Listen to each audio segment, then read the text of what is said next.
Okay, so that is Windows 10 and I just powered on the computer from sleep mode and I have this screen.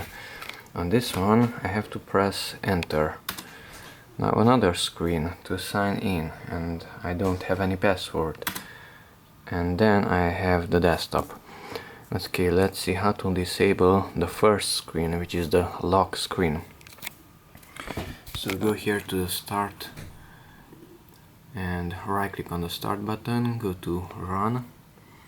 Okay, and type in this one, GPEDIT.MSC. So it is GPEDIT.MSC and press enter.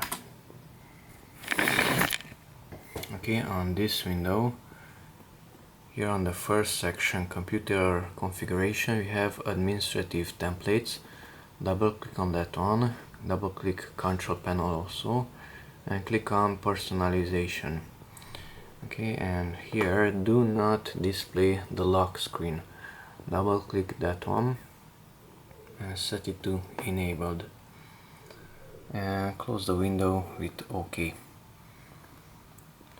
Now restart your computer and the lock screen should not be shown.